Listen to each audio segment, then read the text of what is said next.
sur gauche, 130 plus bon. 50 mètres. Et pas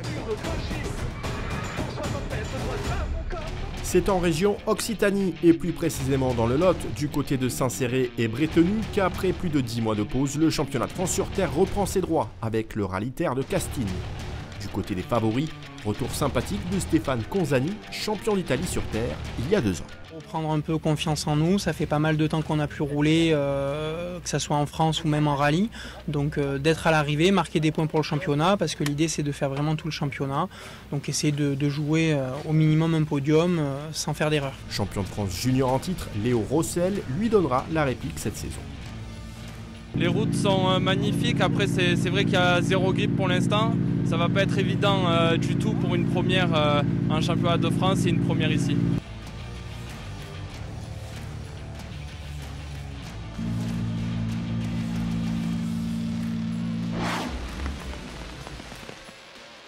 La pluie qui est tombée une partie de la nuit rend les chemins très glissants, mais le jeune pilote du collectif Espoir 2021 de la FFSA n'en signe pas moins le premier scratch. La Ford est en tête du rallye quand elle s'élance dans le 3e chrono.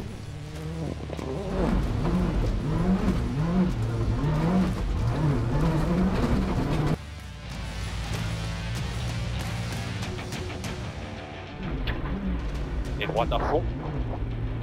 Et sur gauche, 30, gauche 140 tenir. À l'assistance, Stéphane Sarrazin dirige son équipe tandis que le champion de France 2019 est venu encourager son petit frère. C'est cool de les voir performer, ils ont fait une petite erreur mais ça, honnêtement ça fait partie de l'expérience et c'était loin d'être évident les conditions, ils ont prouvé qu'ils étaient rapides. Je sais pas à combien je suis du podium, je pense que c'était un peu loin, mais bon avec de la réussite on sait jamais. La Ford chute à la 12e place, mais surprise, sur cette spéciale hyper piégeuse, Manu Gascou et sa petite Peugeot 207 S2000 prennent tous les risques. Expérimenté et agile, l'urgentiste prend le commandement de l'épreuve pour ne plus le quitter.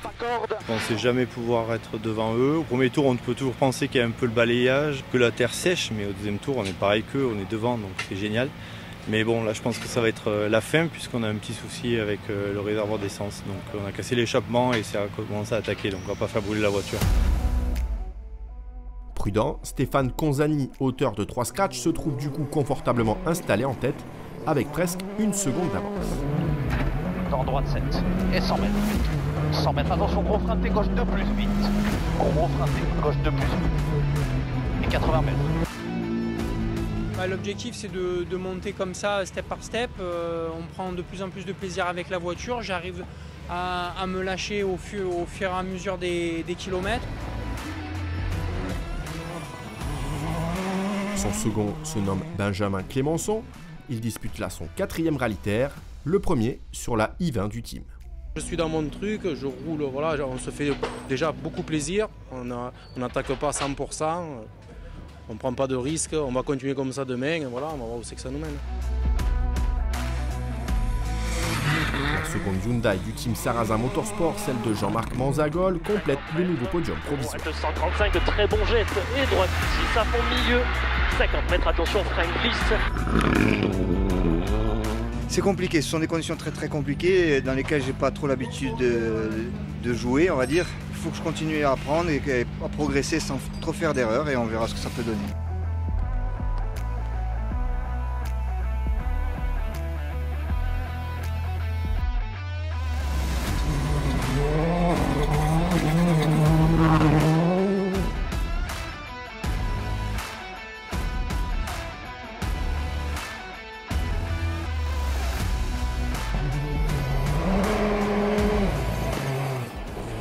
Deux formules de promotion constructeurs sont présentes sur ce rallye Castine Terre d'Occitanie. Peugeot tout d'abord avec la 208 Rally Cup et un Mathieu Franceschi, frère de Jean-Baptiste, champion de France sur terre en titre, qui prend d'entrée le commandement devant Hugo Margaillan. Le Portugais Pedro Almeida complète le podium provisoire.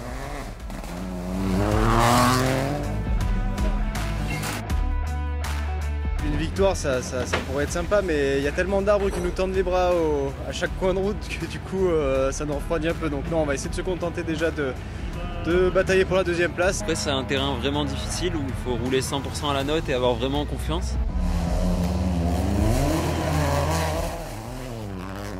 Malheureusement, un souci mécanique oblige le récent vainqueur du rallye des Vosges à renoncer, permettant à Hugo Louvel de se hisser sur la 3e marche et offrant la place de dauphin au Portugais Pedro Almeida.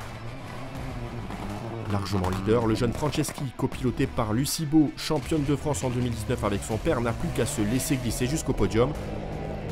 Mathieu qui remporte en plus le classement 2 roues motrices associé à la 9e place du général.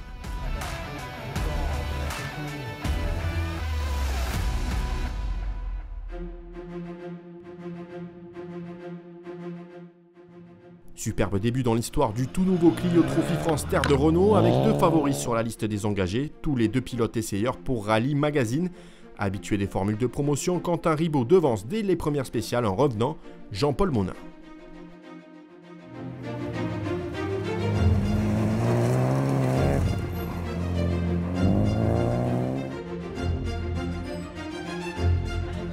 Aux assistances, le staff de Renault est à l'écoute des pilotes pour recueillir leurs informations et améliorer encore leur trophée.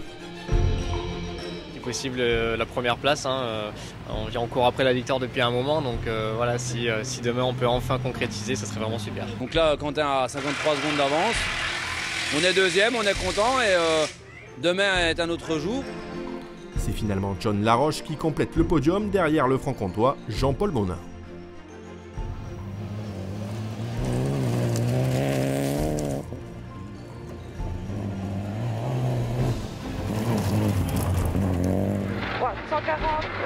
Ouvre pour droite 160, arme, dans gauche et droitie. Enfin, confortable victoire du Vauclusien Quentin Ribaud.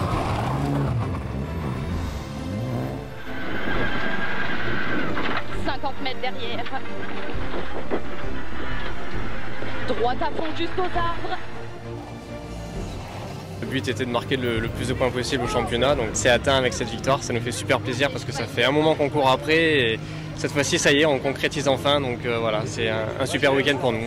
Notons que toutes les Clio du trophée rejoignent l'arrivée, montrant ainsi une belle fiabilité.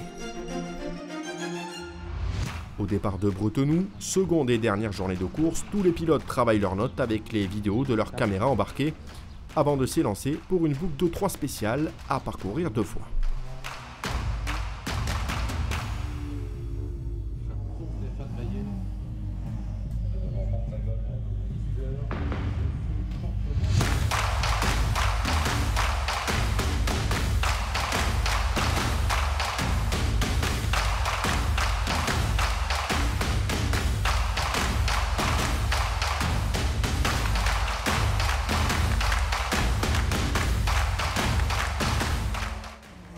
Largement leader, Stéphane Conzani gère. Il possède plus d'1 minute d'avance lorsqu'il attaque la spéciale du château d'Enac. Et 100 mètres. 100 mètres, attention, gros frein de gauche de plus vite. Gros frein de gauche de plus vite. Et 80 mètres. Malheureusement, son protège-carter va rester enfoncé dans le sol et sa voiture rejoindre le contrôle horaire à la poussette. La Ford numéro 1 et son pilote abandonnent. Venu pour apprendre, Nils Stevenhart, copiloté par l'expérimenté Stéphane Prévost, prend la 8e place. La Citroën est devancée par l'autre C3 R5 de Jonathan Rieu. Superbe 4e au soir du premier jour, malgré une Mitsubishi vieillissante, le régional de l'étape Paul Lamouré termine 6e.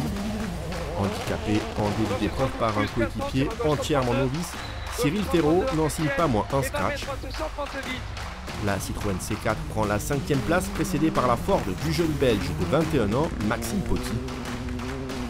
Avant l'ultime chrono, les 3 pilotes du team sont regroupés en moins de 13 secondes et sans vouloir vraiment augmenter le rythme, Jean-Marc Manzagol, régulier, monte sur la dernière ligne. Gauche 6 à fond absolu.